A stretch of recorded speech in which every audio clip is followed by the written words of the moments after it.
তো hey guys, এই এপিসোডের শুরুটা হয় ঠিক আগের এপিসোডের এন্ডিং সিন থেকেই, যেখানে আমরা দেখতে পাই কেনগ্যান যখন নিজের ম্যানশনের বাইরে তাকায় তখন সে দেখে তার আঙ্কেল ম্যাং জিন্না তাদের সবাইকে মেরে ফেলেছে যারা কেনগ্যানের উপর হামলা করতে এসেছিল। এরপর ফেই কেনগ্যান তাদের সবাইকে নিয়ে ঘরের ভেতরে চলে আসে, কারণ আঙ্কেল ম্যাং কেনগ্যানের জন্য অনেকগুলো অ্যালকেমি মেটেরিয়াল নিয়ে এসেছিল, যেগুলোর সাহায্যে সে কিছু পিল বানাতে চায়। কিন্তু কেনগ্যানকে দেখে আঙ্কেল ম্যাং ভাবতে শুরু করে, এও অ্যালকেমি শিখল কোথা থেকে, কারণ স্টিয়ান সিটিতে খুব কম সংখ্যক অ্যালকেমিস্টই আছে যারা এই লেভেলে পৌঁছতে পেরেছে। আর সত্যি কেনগ্যানের অ্যালকেমি ট্যালেন্ট ছিল অসাধারণ, কারণ হার্বস রিফাইন করা হোক বা পিল বানানো তার একদমই বেশি সময় লাগে না। কেনগ্যান বলে, চিন্তা করবেন না, পরে সব আপনাকে বলবো, কিন্তু তার আগে আপনাকে আমার উপর বিশ্বাস রাখতে হবে। এরপর আঙ্কেল ম্যাং বলে, যখন তুমি ছোট ছিলে তখন মাউন্ট লংইয়ায় তোমার প্রাণ বিপদে পড়েছিল, আর তখন তোমার বাবাই তোমার জীবন বাঁচিয়েছিল, তাই আমার জীবন পুরো ইউন ফ্যামিলির নামে। কেনগ্যান বলে, কিন্তু সেই ঋণ তো আপনি 10 বছর আগেই শোধ করে দিয়েছেন, যখন আপনি আমার মা বাবার জীবন বাঁচিয়েছিলেন। আঙ্কেল ম্যাং বলে, তবুও আমার খুব দুঃখ হয়, 3 বছর আগে আমি তোমার বাবা মা আর তোমার বোন শিয়ারকে বাঁচাতে পারিনি। কেনগ্যান বলে, এই দোষটা নিজের ওপর নেবেন না আঙ্কেল, খুব তাড়াতাড়ি আমি চেষ্টা করব তাদের খুঁজে বের করার।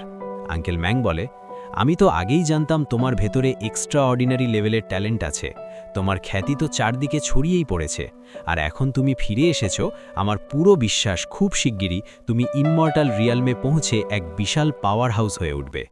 কেনগ্যান বলে, আঙ্কেল, আমি জানতামই না আপনি নিজেও 10th লেভেলে পৌঁছে গেছেন, চলুন আমি আপনাকে আপনার কাল্টিভেশন আরও বাড়াতে সাহায্য করি।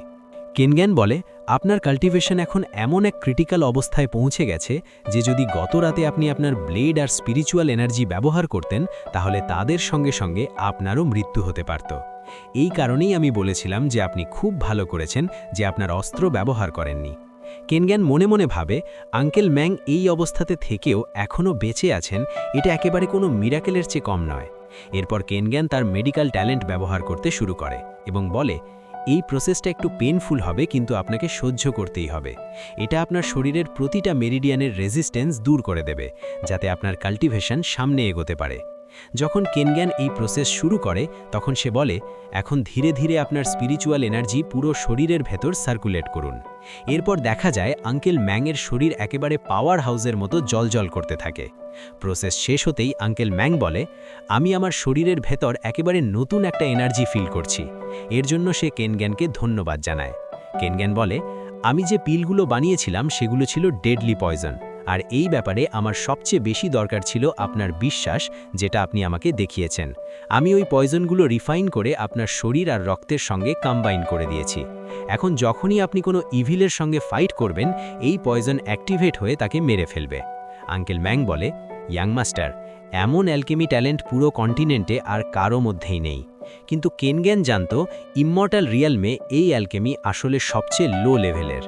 এরপর সে আঙ্কেলকে বলে, আমি আপনাকে একটা মেডিসিনাল বাথ ফর্মুলা দেব, এতে গোসল করলে আপনার স্পিরিচুয়াল এনার্জির ফ্লো অনেক ভালোভাবে রেগুলেট হবে। কেনগ্যান বলে, আমি এখন কিছু সময়ের জন্য বিদায় নিচ্ছি, কারণ আমাকে এখন নিজের একটা মেডিসিনাল সেটেলমেন্ট গড়ে তুলতে হবে। এরপর সে একটা রেস্টুরেন্টে পৌঁছে যায়। সেখানে তার পেছন থেকে এক মেয়ে এসে দাঁড়ায় যে ইউন ফ্যামিলিরই, তার নাম ফেই ফেই। সে কেনগ্যানের জন্য একটা পার্টির আয়োজন করেছিল। কেনগ্যান বলে, তোমার বাবা সবসময় ঝামেলায় রাখে, তাই দেরি হয়ে গেছে। ঠিক তখনই ইউন ফ্যামিলির 4 জন এল্ডার সেখানে এসে যায়। ফেইফেইকে তারা বলে, তুমি এখানে এসে এমন করার সাহস কিভাবে পেলে? তাদের রাগ দেখে আশেপাশের সবাই পালিয়ে যায়। ফেইফেই বলে, বাবার, আমি তো এল্ডার ইয়াংকে ওয়েলকাম করার জন্যই এই পার্টির আয়োজন করেছিলাম। গ্র্যান্ড এল্ডার বলে, আমার আগে এই ছেলেটার সঙ্গে কিছু কথা বলতে হবে, তুমি পরে আসবে। নিজের কাজটা করে নাও, কেনগ্যান ফেইফেইকে বলে। তুমি একটু অপেক্ষা করো, এই লোকগুলোর সঙ্গে আমার কিছু পার্সোনাল কথা আছে।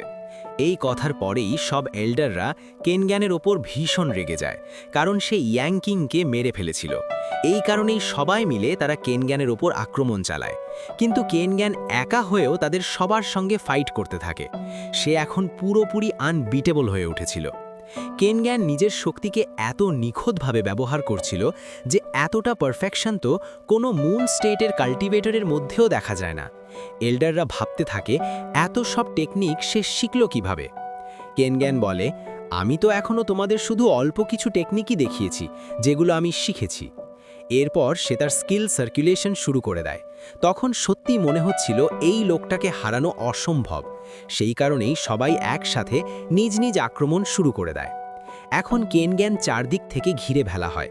সে একা কতজনের আক্রমণ থেকে নিজেকে বাঁচাবে, কিন্তু তার রিফ্লেক্স এতটাই দ্রুত যে এই বুড়ো এল্ডাররা তার সামনে একেবারেই টিকতে পারছিল না। এখন কেনগ্যান এখানে তার এক বিশেষ টেকনিক ব্যবহার করতে যাচ্ছে, যার সামনে এদের মধ্যে কেউই টিকতে পারবে না। যদিও তার হাতে শুধু তলোয়ারের খাপটাই ছিল, তবু দেখতে হবে এর আসল শক্তি কী। কেনগ্যান জানতো এই জায়গায় প্রচুর পরিমাণে স্পিরিচুয়াল এনার্জি থাকার কথা, কিন্তু এখানে এসে সে তেমন কিছুই ফিল করছিল না। বরং চারপাশে একটা অদ্ভুত গন্ধ ছড়িয়েছিল, যেটা সম্পর্কে কেনগ্যান আগে থেকেই জানত। ঠিক সেই মুহূর্তে হঠাৎ আকাশ থেকে কেনগ্যানের উপর আক্রমণ করার চেষ্টা করা হয়। কেনগ্যান বলে, এর শাস্তি তোমাকে অবশ্যই পেতে হবে। যখন আমি ফিরে আসছিলাম তখনও তুমি আমাকে খুব বিরক্ত করেছিলে, আর এখন তো তুমি আমার নিজের গার্ডেনের ভেতরেই চলে এসেছো। এই সময় চারদিকেই সেই অস্তিত্ব ঘুরে বেড়াতে থাকে, সুযোগের অপেক্ষায় কোন মুহূর্তে কেনগ্যানের উপর আক্রমণ করবে। কেনগ্যান বলে, যখন আমাদের বন্ড এত ভালো, তাহলে সামনে এসেই দেখা দাও না কেন। ঠিক তখনই হঠাৎ করে ফ্রোজেন অ্যাটাক দিয়ে কেনগ্যানের উপর হামলা করা হয়। কেনগ্যান সেই সব আক্রমণ থেকে নিজেকে বাঁচিয়ে নেয় এবং শেষ পর্যন্ত তার চোখে পড়ে এটা এক এনশিয়েন্ট কেওস বিস্ট। কেনগ্যান বলে, কি দুর্ভাগ্য, এক এনশিয়েন্ট বিস্ট হয়ে ইমর্টাল লর্ডের সঙ্গে লড়ে এখন তুমি একটা ছোট্ট বাচ্চায় পরিণত হয়েছ। এরপর কেনগ্যান বুঝতে পারে লিন ফ্যামিলি ইতিমধ্যেই পৌঁছে গেছে। দেখতে দেখতে কয়েক মুহূর্তের মধ্যেই সব আক্রমণকারী একে একে শেষ হয়ে যায়। এরপর আমরা কেনগ্যানকে দেখি, সে চিলিংয়ের সঙ্গে একসাথে চিলিং ফ্লেম ব্যবহার করে নিজের কাল্টিভেশন বাড়াচ্ছে। দুজনেই নিজেদের সব শক্তি লাগিয়ে দেয়। কাহিনী এগিয়ে যায় কয়েক ঘন্টা পর। এতক্ষণে চিলিংয়ের অবস্থা একেবারেই খারাপ হয়ে যায়। কেনগ্যান বলে, এত চিন্তা করছো কেন, এটা তো মাত্র শুরু। এরপরই সে ইয়েলো স্টার ব্যারার ব্যবহার করতে শুরু করে লং স্টেশনারি রুইন কাল্টিভেট করার জন্য। যখন সে এসব করছিল তখন বাইরে অনেক কিছু বদলে গেছে। সেখানে এক ফরমেশন মাস্টারও তৈরি হয়ে গেছে। আঙ্কেল ম্যাং আবেগাপ্লুত হয়ে বলে ওঠে, ইয়াং মাস্টার, আপনার ভেতরে আর কত সারপ্রাইজ লুকিয়ে আছে। এর পরের দৃশ্যে আমরা দেখতে পাই লিন বেইহুয়াকে, যে নিজের লেভেল আরও বেশি ইমপ্রুভ করে ফেলেছে এবং এখন সে কেনগ্যানের সঙ্গে ফাইট করার জন্য পুরোপুরি প্রস্তুত। তার শুধু দরকার ছিল কেনগ্যানের লেভেলের সেই পার্পল ফ্রস্ট সোর্ড, কারণ সেই তলোয়ারের ভেতর লুকিয়ে আছে ভয়ঙ্কর ধ্বংসের শক্তি। এরপর দুজনের মধ্যে ভয়ানক ফাইট শুরু হয়, আর শেষ পর্যন্ত লিন বেইহুয়া কেনগ্যানের পায়ের নিচে পড়ে থাকে। কেনগ্যান বলে, আমি তো ভেবেছিলাম তুমি ফাইটিংয়ে এতটা দুর্বল হবে না।